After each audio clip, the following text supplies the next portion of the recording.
Hello guys, ഇന്ന് നമുക്ക് പ്രൈവർ റൈറ്റനിങ്ങിനെ കുറിച്ച് സംസാരിക്കാം. ആദ്യം കുട്ടികളെ വരയ്ക്കാൻ വേണ്ടി ഇതുപോലെ വരയ്ക്കാൻ കുറേ കൊടുക്കുക. അതിനുശേഷം ഒരു സ്ക്വയർ ഇട്ട് കൊടുത്തിട്ട് അതിനകത്ത് നിൽക്കുന്ന രീതിയിൽ വരയ്ക്കാൻ വേണ്ടി ട്രെയിൻ ചെയ്യിപ്പിക്കാം. അതിനുശേഷം വേണം കുട്ടികളെ സ്റ്റാൻഡിങ് ലൈൻ ഫസ്റ്റ് ചെയ്യിപ്പിച്ച് തുടങ്ങാൻ.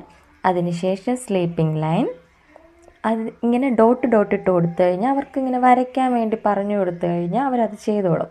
അത് കഴിഞ്ഞ് സ്ലാൻഡഡ് ലൈൻ, ലെഫ്റ്റും റൈറ്റും സ്ലാൻഡഡ് ലൈൻസ്. അപ്പോൾ എ എഴുതാൻ വേണ്ടിയിട്ട് എളുപ്പമായിരിക്കും. പിന്നെ കർവ് പഠിക്കുന്നതിലൂടെ അവർക്ക് ബി എഴുതാനും എളുപ്പമായിട്ട് വരും. കർവ് റൈറ്റും ലെഫ്റ്റും പഠിക്കാം.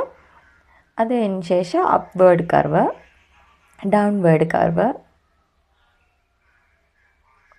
Circle, X shape, cross shape. ഇതാണ് ബേസിക് മൊത്തത്തിലുള്ള അതിൻ്റെ ഒരു ഔട്ടെന്ന് പറയുന്നത്. ഒറ്റയടിക്ക് കുട്ടികളെ പഠിപ്പിക്കുകയല്ല, പയ്യെ അവരിങ്ങനെ ഇരിക്കുമ്പോൾ അവരുടെ ഫ്രീ ടൈം എല്ലാം പഠിപ്പിച്ച് കഴിഞ്ഞാൽ ഇത്രയും ബേസിക് കിട്ടിക്കഴിയുമ്പോഴത്തേക്കും ബാക്കി ലെറ്റേഴ്സൊക്കെ അവർക്ക് എഴുതാൻ വളരെ സിമ്പിളായിരിക്കും. ഓക്കെ, ഇന്നത്തെ വീഡിയോ ഇത്രയേ ഉള്ളൂ. Thank you. ബൈ.